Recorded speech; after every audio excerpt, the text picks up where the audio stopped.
I'm sure you've watched a lot of self-improvement videos where they tell you need to think to be successful. They'll be like, as a man thinketh, so he is. Change the way you think and you're going to change your life. And maybe I'm just weird or I was stupid in the past, but I always used to ask myself, how do I think?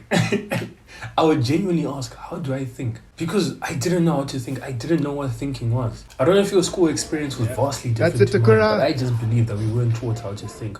We were taught how to memorize and regurgitate information, but we were never taught how to critically think. So we all know that person who's a straight A student. You know, he's probably one of the best people you've met academically, but outside the class you're like, there's no hope for this person. It's like as soon as they're outside the class they're like a fish in a desert and you're like, what's going on here? Look, maybe it's just the way that I approach school, so I'm not going to blame the system on this, but I believe I just wasn't taught how to think. In sciences we were taught that these are the way that things are, and they're the way that they are because they're the way that they are. So whenever we're asked exams and questions, we'll just regurgitate that information.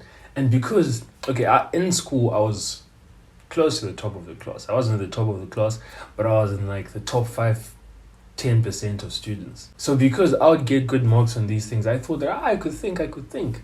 But then after I left school, I realized that I actually can't think. I realized that I thought the same way as everyone else. And the way I see things, if everyone thinks the same way, then is everyone thinking? Or is it just regurgitated information? And if you're still watching up until this point, you might just be like me. Maybe we're just the stupid people in society who don't know how to think.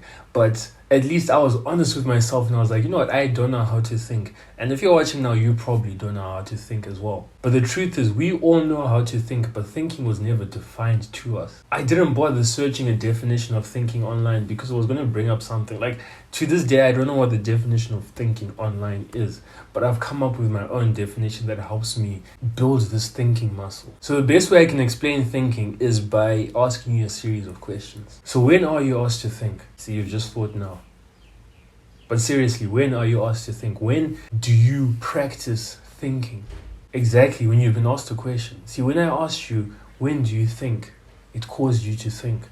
So essentially, to think, you have to ask yourself or be asked a series of questions. So when you look at the greatest thinkers that this world has ever seen, you look at like the scientist Albert Einstein, you look at all those philosophers, they're just people who ask themselves more and more questions and found answers to those questions. They asked themselves the most difficult questions and thought about them. They looked at all the information they knew and tried to compile the best possible answer that they could. And you know, the truth is we all know what thinking is, because let's say someone makes a decision, right? Whether it's a career decision, a decision in the gym, and someone else believes that that decision you've made isn't good. They will always ask you, did you think this through? And when someone's asking you, did you think this through? They're essentially asking you, did you ask yourself enough questions? Did you look at it from enough angles? So using this framework, we all know how to think. The question is, how strong is your thinking muscle? And for most of us, our thinking muscle is like, it's atrophied. Like, it's like a finger like this. Imagine someone's bicep was as thin as my finger. That's what most people's thinking muscles are. But see, the danger of this framework, that thinking is essentially asking yourself questions and answering those questions, is that sometimes in fact, most times, 95% of the time, we simply regurgitate information that we've heard. So we aren't really thinking, we're just vomiting information. I found that the best way that I can tackle this is by asking myself, is this answer that I've given to this question my answer, was just something that I've heard about in the past? Have I thought about it critically? Have I really analyzed what I'm saying? Because the thing is, as humans, we want to fit in, right? So let's say our favorite person or someone you really look up to and respect says something in response to a question, right? There is a huge chance that you're just going to internalize that. The next time someone asks you that question, you're going to say the same thing. And I noticed this while I was growing up, because I have a lot of respect for my dad. So sometimes my dad would say something and it would sound right. And most times it actually just was right. But next time I was in a conversation that related to the thing that he said, I would just regurgitate everything he said. It made it seem like I was much smarter, much wiser than I was. But I was simply regurgitating my dad's answers. I wasn't thinking for myself. TJ!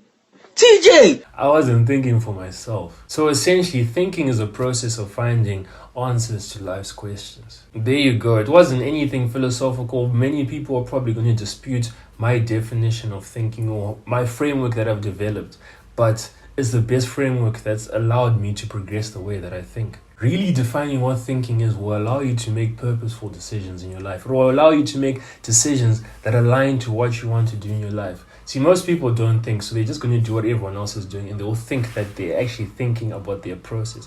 When in reality, they're just not regurgitating the information, but imitating the people that they see around them. And I can't blame people for that, because we just have a natural tendency to fit in. So I think you have to be very weird to just go against the grain. And I guess I'm one of those weird people. And you clearly are one of those weird people. So anyways, if you're starting on your self-improvement journey and you don't have direction, you're wondering, what should I do first? How should I progress? How should I focus? Click the first link in the description. It will take you to a booking website where there's a calendar. You can book anytime you want, and we can have a one-on-one session, and I'll help you through your initial problems in self-improvement. So anyways, I hope you enjoyed this video. I'll catch you guys tomorrow. Cheers.